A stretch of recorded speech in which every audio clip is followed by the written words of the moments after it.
Hoje nós vamos conversar sobre as articulações entre as abordagens da sociologia e as interfaces com a saúde. A minha proposta nessa videoaula é a gente estar trabalhando a partir de alguns autores que analisaram outros autores a respeito dessa temática que parece algo resolvido, mas a gente sabe que não é. Até porque tem muitos elementos do social que são trabalhados na sociologia e são da saúde, assim como vários elementos da sociedade que são trabalhados na saúde, mas são da sociologia. Sob uma visão sociológica da saúde, é importante a gente pensar nas seguintes questões. Como a sociedade lida com a doença? Quem que decide quando alguém está doente e quando está bem? Como a saúde varia entre os diferentes grupos sociais, como que ela se distribui? A doença tem um caráter biológico, obviamente, mas há também um caráter social? Nesse sentido, a gente deve se apoiar, ou se espera que a gente se apoie, nos chamados clássicos. E o Everardo Nunes vai ter toda uma discussão a respeito dos clássicos na literatura até os clássicos na sociologia da saúde. Então, uma das questões que ele aponta é que desde a antiguidade a ideia de clássico traz a ideia de notabilidade, são pessoas notórias em termos do saber, e que ao mesmo tempo a ideia de clássico também dá a ideia de antiguidade, no sentido de tempo acumulado de conhecimento. Ora, se nós estivermos pensando em termos da saúde em si, a gente sabe muitas vezes que os contextos sociais e históricos, na verdade não são muitas vezes, os contextos sociais e históricos, eles são com toda certeza variantes ao redor, ao longo da história da civilização ocidental. Então, obviamente, para falar de clássicos de sociologia da saúde, nós estamos falando num período de tempo que, queira ou não, vem a partir da modernidade. Outra questão que o Nunes vai apontar, que o Everardo Nunes vai apontar, é justamente essa questão da ideia do clássico como alguém que fez um trabalho relevante para a caracterização e tipificação de um fenômeno.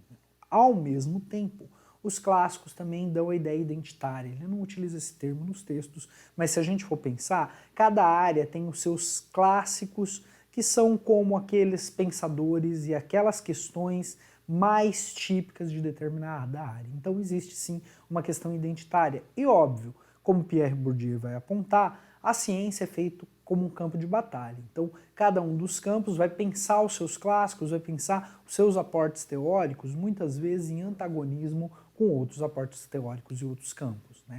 E ao mesmo tempo é importante pensar, por que a gente adapta ou não utiliza somente os clássicos? Porque os conceitos não são monumentos, Os conceitos eles são circunscritos, eles são datados e mesmo as teorias elas também têm esse caráter que não é um caráter de eternidade, de verdade. Então, pensando nisso, é importante a gente ter essa ideia de que um clássico é alguém que a gente se refere, mas ao mesmo tempo que não é um monolito, algo que não possa ser superado ou mesmo relativizado.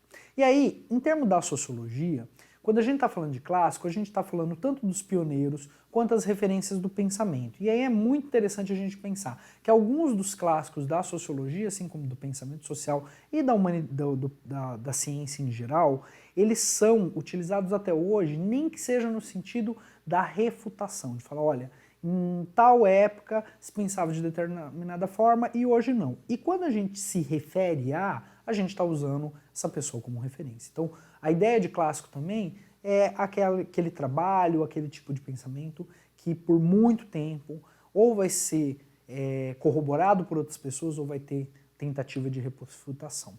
E aí é uma ideia fantástica do Max Weber. Ele vai definir de que não é só nosso destino, como também nosso objetivo, como pensadores, como pessoas que estão pensando sobre o social, que sejamos cientificamente superados. E aí tem uma ideia dentro da sociologia, particularmente, sobre como os clássicos, como os autores e as teorias são recebidos na comunidade científica. Então são os estudos de recepção. E esses estudos de recepção vão falar justamente sobre as variações de usos e aplicações, sobre as releituras, os reposicionamentos e as reapropriações desses clássicos ou das teorias que a gente estiver analisando, e eu trago essa discussão justamente para a gente pensar que não existe uma teoria que ela seja estável, que ela permaneça a mesma coisa o tempo inteiro. Porque a partir do momento que ela tem uma leitura, ela tem uma tradução também, ela se transforma numa outra coisa, né? Pensando em bases teóricas, né, ou das teorias, a gente deve lembrar que sempre é uma decisão, né? Um exemplo disso, por exemplo, é pensando em bases teóricas. Pensando em bases teóricas, a gente deve sempre lembrar que a questão da teoria que a gente utiliza é sempre uma questão de decisão. E um exemplo disso é o debate clássico entre Émile Durkheim e o Gabriel Tarde sobre as posições divergentes quanto ao objeto e aos métodos, principalmente na relação da sociologia frente à psicologia e outros campos do saber. Durkheim é vencedor desse debate e, para ele, né, o determinismo do social sobre o indivíduo é importante, a análise dos fatos sociais também, a especificidade do social e a autonomia científica da sociologia são pontos importantes que ele defende nesse debate científico em relação ao Gabriel Tarde, mas o Gabriel Tarde, né, particularmente, como nós chamamos, ele é resgatado no mundo contemporâneo, principalmente através de autores como Bruno Latour, e que inverte essa relação. Então, para Tarde, a autonomia do indivíduo ela se sobrepõe à coletividade, a análise dele vai muito no que a psicologia individual aponta como um social dependente dessas decisões individuais, e essa dependência do social da consciência individual vai levar justamente para Tarde uma subordinação da sociologia à psicologia. Se Tarde tivesse sido o autor com maior recepção à época, provavelmente toda a ciência social, as ciências sociais seriam diferentes do que elas são a partir da ideia determinística de Durkheim, né? Então, só para a gente entender que a gente está no momento que o outro autor é resgatado, mas que isso também depende das decisões tomadas por cada comunidade científica, né? Ou seja, a gente busca explicações, e aí tem dois grandes caminhos, ou a tentativa de generalização de conhecimento, ou a especialização do conhecimento. Ou a gente está procurando saídas gerais para solucionar os problemas sociais e aquilo que a gente está querendo entender da sociedade, ou a gente está buscando pontos específicos para serem analisados. E aí são características da sociologia, portanto, a questão epistemológica, ou seja, como é que o conhecimento vai sendo produzido, a questão metodológica, se a gente vai analisar o nível macro, ou seja, as estruturas, aquilo que permeia o social no sentido coletivo, ou o nível micro, as relações menores, aquilo entre os seres humanos. Uma outra vertente é justamente a teoria social, que vai pensar como a sociedade se mantém e como elas se transformam, e as teorias sociológicas, que são aplicações específicas para características das sociedades naqueles momentos em que a gente está analisando, né? Nesse sentido, os autores que são do pensamento decolonial vão dizer que utilizamos europeus e o pessoal do norte justamente porque nós somos colonizados. E aí há todo um movimento de desconstrução e de crítica a esse tipo de pensamento na medida em que ele foi pensado de maneira datada e circunstancial, particularmente para a realidade europeia. No caso especial do pensamento decolonial, a gente está falando de um movimento de mudança epistemológica radical, pensando umas ciências sociais voltadas à América Latina, né?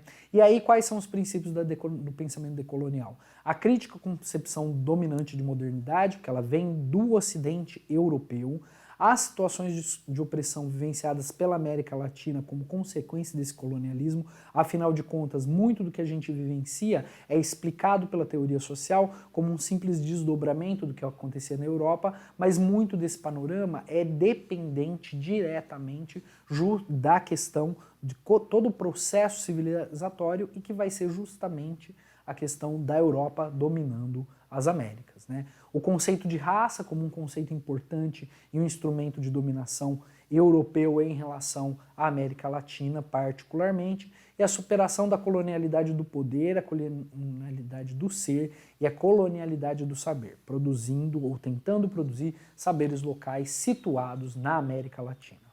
Nesse sentido, também é uma tentativa de romper com o eurocentrismo e uma busca tanto de uma nova civilidade como uma nova organização também das relações sociais dos próprios estados. E a ideia de interculturalidade crítica e transculturalidade é muito importante nesse pensamento. Trago essas questões do pensamento decolonial, que particularmente o Everardo Nunes não traz no texto, para nos lembrar que, apesar de nós estarmos fazendo um movimento para tentar entender como a sociologia se articula com a saúde, nós estamos usando um repertório teórico oriundo da Europa, particularmente, e dos Estados Unidos, do Norte, né? E os saberes que são locais, muitas vezes, eles não encontram reflexo. É só a gente pensar na questão das pessoas trans no contexto brasileiro e no contexto internacional. O Brasil é o único país que efetivamente tem travestis dentro da população e na população trans. E a travestilidade não significa necessariamente a transexualidade ou a transgeneridade como nós entendemos em outros campos do saber. Em relação aos clássicos e à sociologia da saúde, nós temos duas correntes principais.